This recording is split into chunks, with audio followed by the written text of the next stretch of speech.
Indikatornya orang beriman itu adalah apabila diseru kepada aturan Allah dan aturan Rasul, jawabannya adalah sami'na wa ata'na. Nanti kesuruh nggih Gusti, kalau taat nanti tidak ngenyang. Kalau kita ngenyang berarti bertentangan dengan ketetapan Allah ini. Nah, itu adalah prinsip. Iman yang diimplementasikan dalam kehidupan sehari-hari. Iman ini kalau kita implementasikan ke dalam fenomena saat ini, ya pas-pas saja. Misalnya kita kaitkan dengan pilkada. Tentang siapa yang harus dipilih dalam pemilihan kepala daerah, baik gubernur maupun bupati atau wali kota. Dua agama kok belakang runut. Lah memang itu agama. Agama itu mengajarkan bagaimana memilih pemimpin. Kita ngomong-ngomong begitu karena apa? Paham kita itu Islam itu adalah zakat, sholat, zakat, puasa, haji. Di luar itu bukan Islam. Itu memang dawuh Kanjeng Nabi seperti itu. Tapi itu Islam dalam pengertian khos, sempit, khusus. Tapi dalam pengertian am beda lagi. Nah, untuk kita bisa mengenal Islam itu ada studinya yang disebut studi Islam. Studi Islam itu ada dua model. Yang satu dengan metode normatif, yaitu mempelajari agama dari sumber teks asli agama itu. Yang kedua adalah metode historisitas, mempelajari agama dari pelaku pemeluk agama itu. Masing-masing memiliki kelebihan. Kalau kita mempelajari secara normatif, maka akan kita ketahui bahwa ajaran Islam itu terbagi menjadi 3 ajaran besar. Yang satu tentang akidah, yang kedua tentang syariah. Syariah itu mengatur hubungan manusia dengan manusia. Yang kedua mengatur hubungan manusia dengan Allah. Yang ketiga adalah masalah akhlak. Nah, 3 ajaran besar ini adalah Islam. Nah, itu kita lihat sekarang, kita implementasikan dalam kehidupan. Fenomena sekarang ternyata kalau kita mengacu kepada Quran bahwa yang harus dipilih adalah orang beriman. Nah, penjelasan harus tahu orang beriman itu kayak apa. Tadi sudah saya sampaikan. Iman itu 3 item.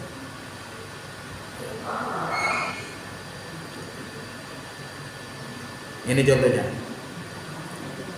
La yattakhidul mu'minuna al-kafirina awliya'a min dunil mu'minin. Janganlah orang beriman itu menjadikan orang kafir sebagai pemimpin. Dilarang. Kalau kita dilarang oleh Allah menjadikan orang kafir sebagai pemimpin, terus kita dikei duit kalau milih orang kafir, itu jenenge suap. Min dunil mu'minin, dengan meninggalkan orang beriman. Jadi yang harus dipilih adalah orang beriman, orang kafir tidak dibolehkan. Waman lan sapa wong kang yaf'al nglakoni zalika kaya kampono iku, menjadikan orang kafir sebagai pemimpin, falaisa minallahi fi syai'in, maka Allah tidak akan memberikan pertolongan sedikit pun. Ini ancaman dari Allah. Kita kan ada enggak, karena respect, karena menganggap itu bukan agama. Agama itu sebenarnya dari Quran dan Sunnah. Ini tolong diperhatikan, ini dikasih agak bom-boman. Ini bomnya keliru, lain. Ila antataku minhum tukoh, kecuali memelihara diri dari yang ditakuti. Wa yuhadirukumullahu nafsahu, Allah memperingatkan terhadap diri seksanya. Wa ilallahil masir, dan kepada Allah tempat kembali. Ayat pertama. Ayat kedua, kalau kita tetap memilih orang kafir, maka kita dicap oleh Allah sebagai orang munafik. Orang munafik itu apa? Orang munafik itu gak mlebu iman, juga gak mlebu Islam. Tengah-tengah. Muzabdabina baina dzalik. Tidak masuk kelompok iman, tidak masuk kelompok kafir. Dan akan disediakan neraka paling bawah. Innal munafiqina fid darkil asfali minan nar. Sesungguhnya orang-orang munafik itu berada di neraka paling bawah. Kalau diblas ya, kelekannya mah. Jadi kalau kita implementasikan keimanan kita atau ihsan kita dalam pilkada, itu bisa. Supaya kita bisa ihsan, turuti Allah. Kalau kita tidak nurut, ancamannya bisa jatuh kepada kemunafikan. Disebutkan di sini juga basiril munafikina bi annalahum azaban alima. Wenehono kabar bebunga marang wong-wong kang munafik ing yen to dheweke bakal oleh siksa kang ngelarani. Berilah kabar gembira kepada orang munafik bahwasanya mereka akan mendapatkan siksaan yang pedih. Siapa orang munafik di sini? Disebutkan alladzina yattaqidunal kafirina auliya, yaitu orang-orang yang menjadikan orang kafir sebagai pemimpin min dunil mukminin, dari selain orang beriman. Ternyata gini loh ancaman. Jadi menurut saya penjenengan harus selektif di musim-musim pemilu, musim pilkada. Jangan kita kena suap dengan memilih orang yang tidak diizinkan oleh Allah. Nah, siapa yang diizinkan? Orang beriman. Orang beriman itu tadi 3 item itu jangan lihat. Dan perlu ditambah lagi orang pemimpin itu ditambah 4 kriteria: sidik, amanah, fatonah, tabligh. Kalau seorang pemimpin memiliki seperti itu, jos.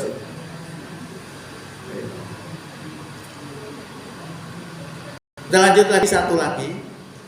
Ya ayyuhalladzina amanu la tattakhidul yahuda wan nasara awliya.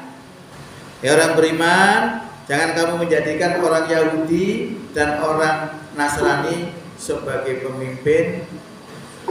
Ini ternyata dilarang. Ini kasus ini pernah ribut di Indonesia. Kasusnya Ahok.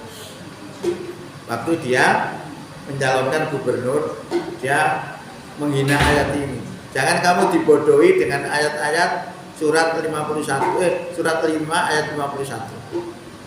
Ini kalau orang iman menerapkan ini betul, tidak ada yang nyoblos orang Yahudi Nasrani. Maka dia berusaha untuk menjatuhkan ayat ini.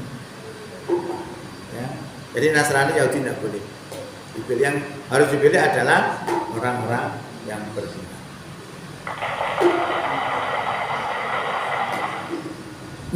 Kalau kita memposisikan diri kita sebagai orang iman takwa, maka di sekitar kita Allah akan berikan yang namanya barokah. Walau anna ahlal qura amanu wattaqau, dan sekiranya penduduk suatu negeri itu beriman dan bertakwa, la fatahna, sungguh kami bukakan alaihim kepada mereka barokatim minas sama'i wal ardh, berkah-berkah dari langit dan bumi. Ini janji Allah. Jadi Allah itu akan memberikan janji di suatu tempat kalau orang itu beriman takwa akan diberikan barokah. Ini kisah nyata. Kisah nyata di SMK yang saya pegang dulu itu. Jenenge bayarannya guru. Saulan itu mesti min 5 juta. Nah, saya itu akhirnya berusaha dengan sekuat tenaga bagaimana mengatasi min 5 juta. Terus akhirnya secara ritualnya itu pokoknya jadikan seluruh stakeholder di sekolah ini orang iman takwa. Nanti akan turun barokah. Terutama ojo ada ngendikan. Kepala sekolah ya begitu. Oh jadi mereka. Dan itu terjadi. Akhirnya yang mil 5 juta tadi sudah tertutup semua. Bahkan bisa sogil. Mana ini? Bisa beli mobil. Bisa punya komputer baru-baru 30. Bisa punya view. Bisa meninggali 400 pakaian seragam.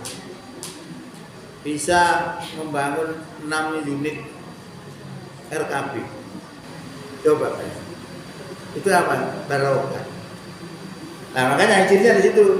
Berkat itu akan muncul ketika penghuni di tempat itu iman dan takwa. Ini janji Allah. Saya dulu tak buatkan sampai sandal, tak buatkan. Untuk apa dijual? Dijual untuk bisa menambah gajinya para guru. Saya mengambil satu saja, saya itu bayar. Loh aku sih gawe loh, bayar. Karena saya merasa itu bukan milik saya. Barokah. Nah itu maka janjinya itu, maka menempatkan posisi kita sebagai orang iman takwa itu sangat penting. Walakin tetapi kadzabu, mereka itu mendustakan, fa'akhadnahum bima kanu yaksibun, lalu kami hukum mereka disebabkan apa yang mereka perbuat. Jadi kalau kita pelajari di Al-Quran itu bencana-bencana di alam ini itu terjadi karena dolimnya manusia, karena dosa-dosanya manusia. Misalnya kalau di negeri Sodom itu di sana banyak LGBT, lanang senang podo lanang. Sudah diperingatkan oleh Nabi, tidak mau. Akhirnya diberikan oleh Allah gempa. Lah orang ahli ilmu jawab, gempa itu terjadi kan karena peristiwa alam.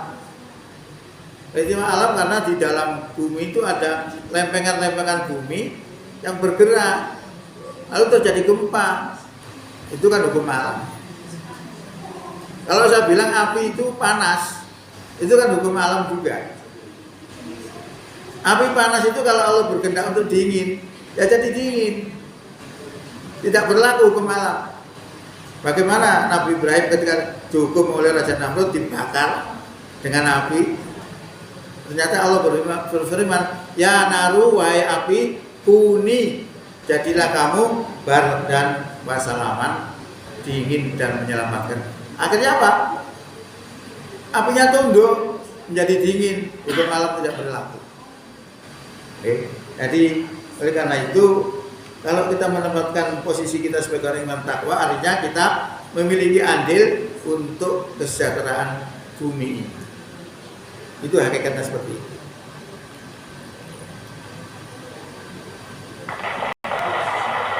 Efek dari iman dan Islam akan menghasilkan ihsan. Ihsan itu adalah buah daripada Islam dan iman kita. Ihsan dalam akhlak. Ihsan pakai supaya tidak syirik. Ihsan dalam memilih pemimpin. Ihsan dalam bekerja, khususnya kerja di sekolah ini. Ihsan dalam menyikapi berita-berita bohong. Ini penting. Dalam menyikapi berita bohong atau hoax juga dituntut ihsan.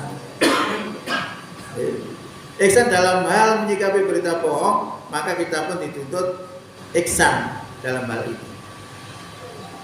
Ihsan dalam hal ini adalah mengikuti petunjuk dari Allah Subhanahu wa taala. Ini contoh ya. Contoh. Ada seorang tukang servis elektronik. Pada suatu hari dia sholat di sebuah masjid. Dia ke masjid dengan membawa amplinya yang lagi diperbaiki. Di dalam masjid tidak ada orang. Setelah sholat dia keluar sambil membawa amplinya tadi. Kan benar toh, nggak salah toh. Nah setelah dia keluar dari masjid sambil membawa amplinya, dia dilihat oleh orang di sekitar masjid. Tanpa pikir panjang, orang yang baru sholat tadi diteriaki sebagai maling. maling, maling, maling. Nah, karena mendengar seperti itu, penduduk sekitar masjid keluar. Lalu apa yang terjadi? Orang tadi digebuki, tidak cukup sampai di situ, mereka disiram dengan bensin, ya, kemudian dibakar. Ya.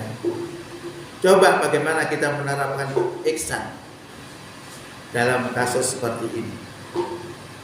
Ini penting. Ya. Hal seperti ini dikarenakan apa? Kita kesusu percaya dengan berita yang belum tentu benar.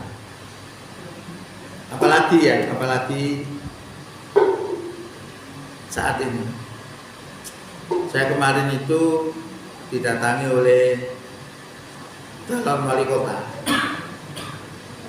yang bernama Junet. Ya, kan dua calonnya bernama Junet.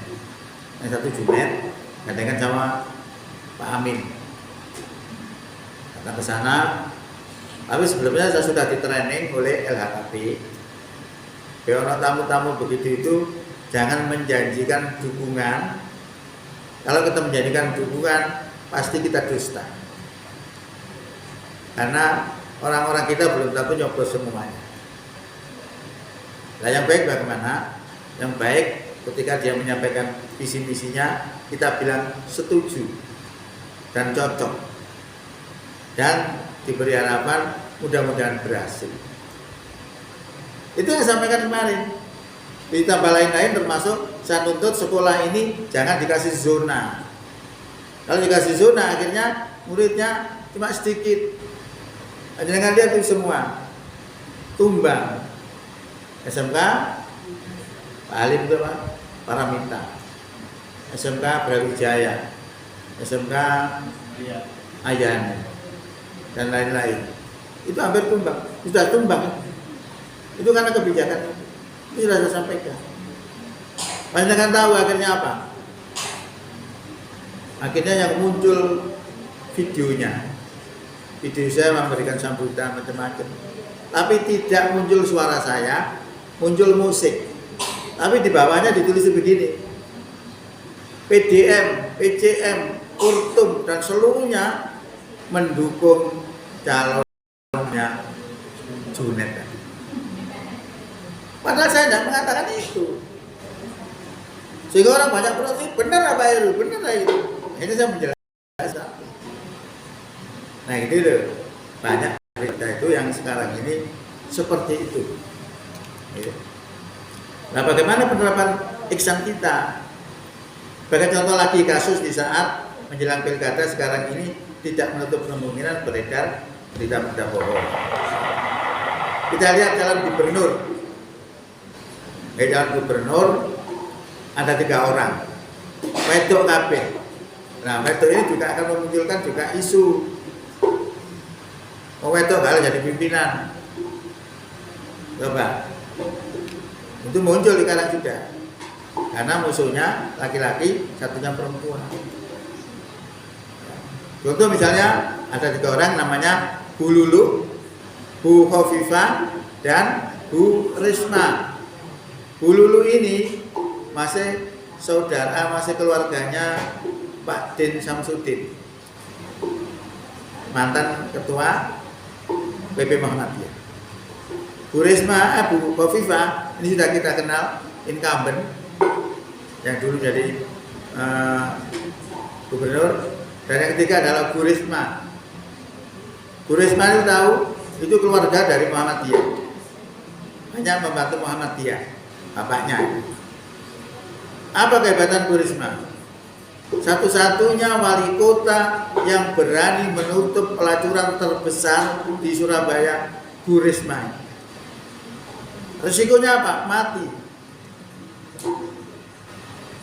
Tapi Bu Risma berani melaksanakan itu. Bahkan ketika membuat SK, dia itu deredek, sholat dulu 2 rakaat.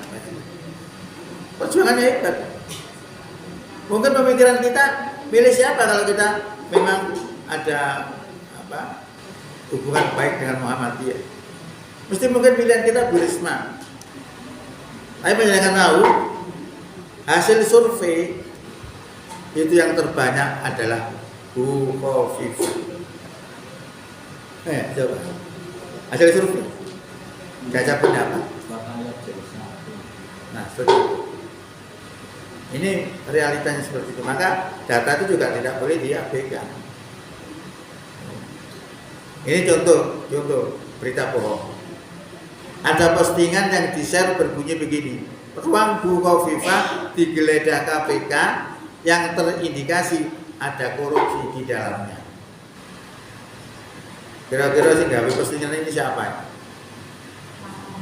Lawannya ya, nggak mungkin Bu Risma, nggak mungkin kubunya Bu Khofifah.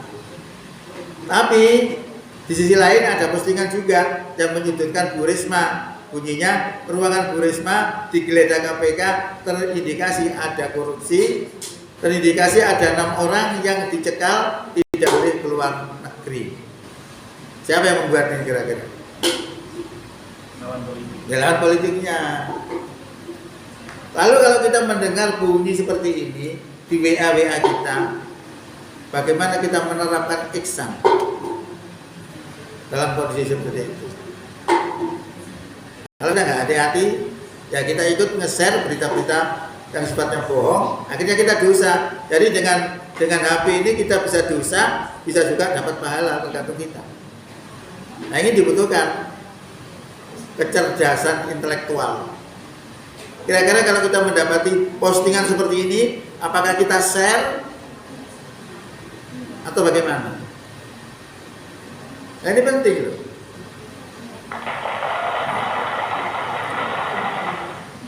Bagaimana kita berbuat ihsan? Siapa yang bisa jawab?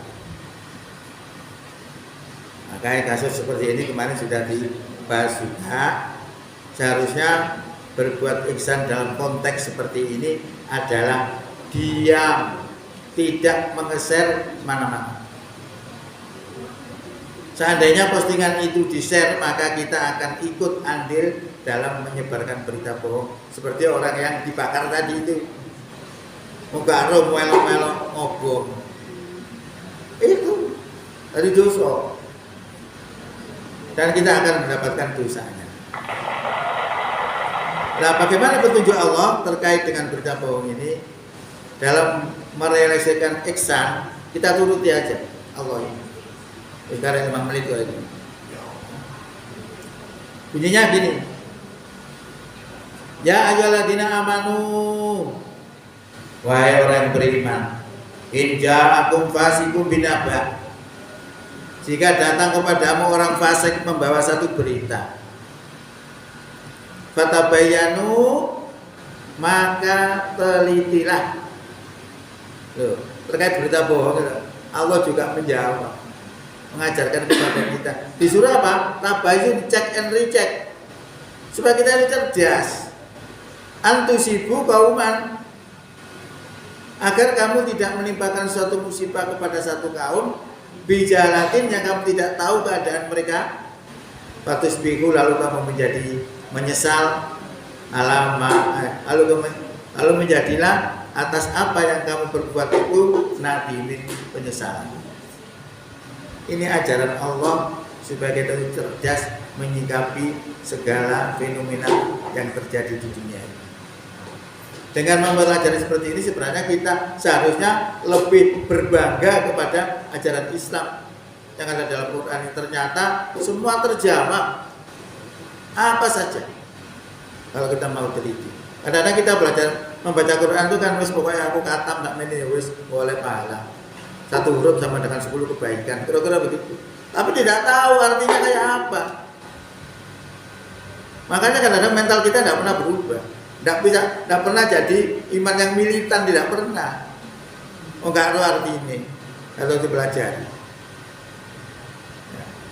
Nah, kalau kita tidak mempelajari itu, kadang-kadang kita bisa ada masalah. Ini kisah nyata tahun 2015, seorang yang hafal Quran 30 juz menjadi murtad. Kenapa jadi murtad?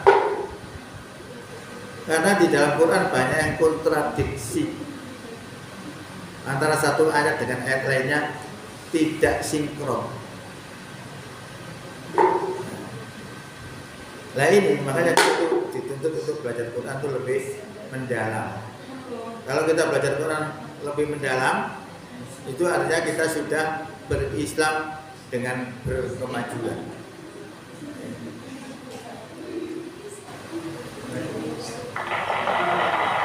Nah kita lihat asbabun nuzulnya. Kenapa ayat itu turun?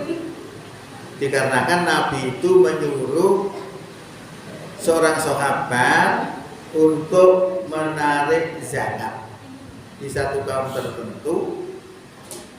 Akhirnya berita akan datangnya utusan Nabi tadi didengar oleh kaum itu. Maka kaum itu mempersiapkan diri untuk menyambut tamu yang diutus oleh Rasulullah. Mereka berbaris di jalan. Lalu setelah melihat itu, sahabat Nabi yang disuruh menarik tadi berpikir lain. Wah, ini malah saya mau dibunuh kayak. Lalu dia lapor kepada Rasulullah bahwa orang yang akan ditarik zakatnya tadi ternyata murtad semuanya dan mereka justru akan membunuh dirinya. Kontan saja mendengar seperti itu lalu diperintahkan oleh Rasulullah untuk diperangi. Turunlah ayat itu tadi, disuruh tabayun. Akhirnya disuruhlah salah seorang sahabat untuk menyelidiki, menyuruh intelnya. Ternyata di situ didapati bahwa orang yang dikatakan murtad tadi ternyata tidak murtad. Bahkan yang baris di jalanan tadi dalam rangka menyambut datangnya utusan Rasulullah tadi. Nah, laporannya tidak seperti itu. Coba kalau tadi tidak tabayun, sudah diperangi. Inilah ajaran Islam terkait dengan mengatasi berita-berita bohong. Jadi semua ajaran Islam itu akan menjawab persoalan-persoalan yang dihadapi oleh manusia. Oke, saya kira itu aja. Nanti sudah disampaikan. Jadi dapat disimpulkan iman, Islam dan ihsan itu tidak bisa dipisahkan antara satu dengan lain. Berkata-kata mudah-mudahan manfaat. Bila taufik wal hidayah. Assalamualaikum warahmatullahi wabarakatuh.